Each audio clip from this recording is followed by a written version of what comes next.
What is up, Terry gang? Welcome back to my YouTube channel. If you're new here, please subscribe. It's free and you can always change your mind later. So in today's video, I'll talk about two theories. So we all know the next possible arc after Wano is Elbaf, right? And at this point, the series is getting near to its end.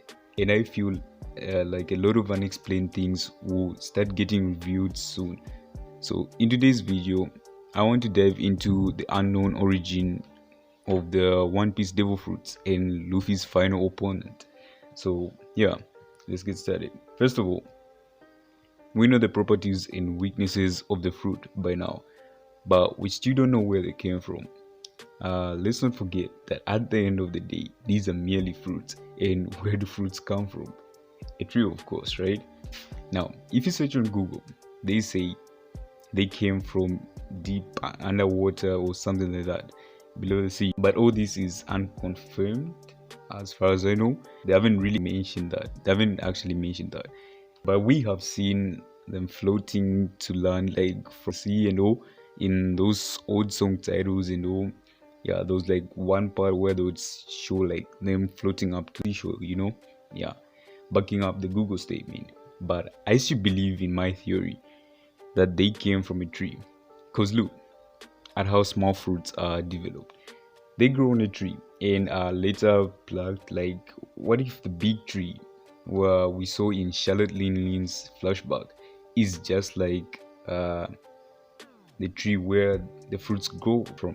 That's my big theory. What if that tree, that is the source of all the fruits in One Piece, and when the fruits got developed like fully and all, they just fell to the sea, and just like regular fruits from a tree.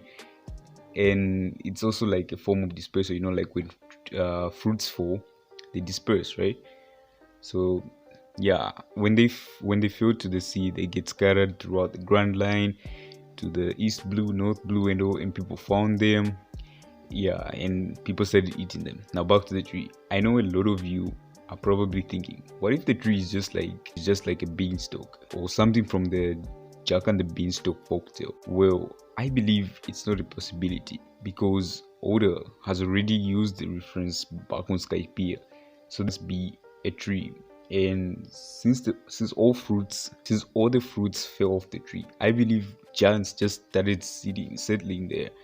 But the reason why the tree is so big is because it's so special, because you know the fruits are so powerful, and it's not really a possibility for them to grow underwater as they say on Google, because the sea literally rejects them, you know, like they are not supposed to be underwater.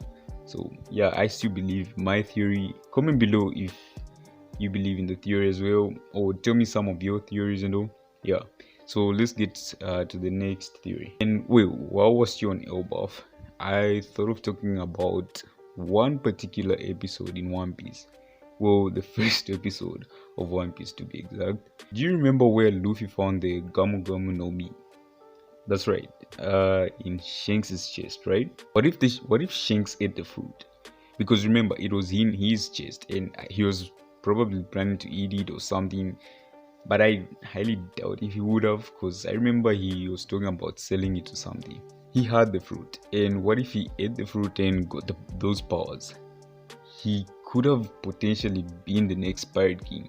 I mean, he was literally wearing the heart, the symbol of everything One Piece, you know. What if he ate it and became the Pirate King?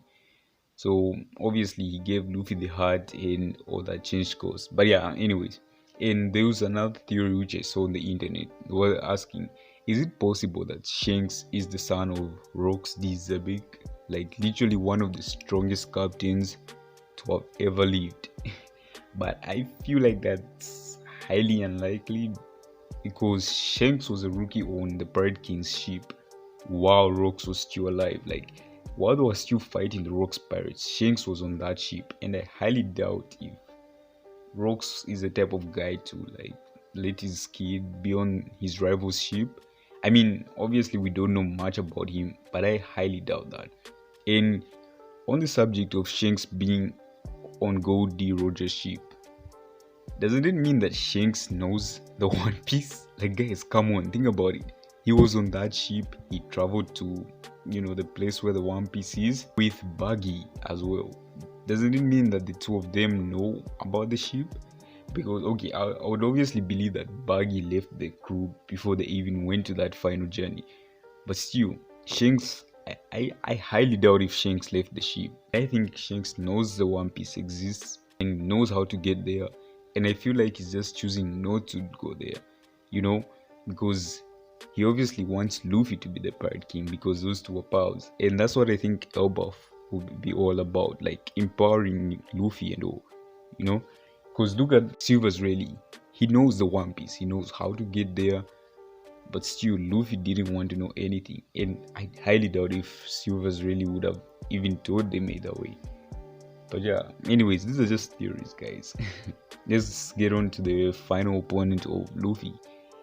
Now, I have two people in my mind, right, who will be Luffy's final opponent. I think one guy will be Blackbeard and the other will be Akainu. Now, you're asking, why am I choosing Akainu? Obviously because of Ace, right? Luffy wants to avenge Ace. It's literally a video for another day. Yeah. So now back to Blackbeard. First of all, have you noticed that Blackbeard's ship is called a Saber of Zebik? Do you know what saber means? A saber is literally a sword. So is this a way of Oda telling us that Blackbeard will be some sort of fighting force of the Rocks Pirates? And also, his base of operation is Hachinosu, where the Rocks Pirates were formed. Like, come on guys. These are all hints and clues leading to one point.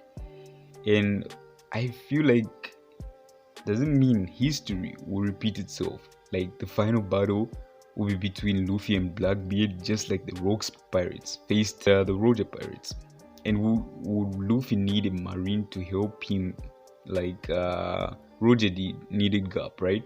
Roger needed Garp to defeat the Rocks Pirates. Will Luffy need a possible marine to help him? So I feel like we need someone we've known for a long time, a marine who actually helped Luffy. Now, the two people come to my mind when I talk about such are Smoker or Smokey, I don't know his name, Smoker, and Kobe. Like literally Kobe has been there from the beginning. Does it mean that this will be his big time to shine? Because as far as I know, he's a vice admiral now, right? Yeah. And I feel like Kobe will be there because look at Garp. Garp wasn't even an admiral, he was a vice admiral. And I feel like One Piece literally moved itself to the next generation. But I don't know, these are just all theories. Tell me what you guys think, comment below, I want to hear your thoughts. And if you agree with me, will Luffy face Blackbeard with Kobe? Literally has one of the strongest crews out there, 2 devil fruits and possibly 3 if he gets Kaido's devil fruit, and that would be just insane. But yeah, these are all just theories, guys. Comment below, and thanks for watching. I'll see you next time.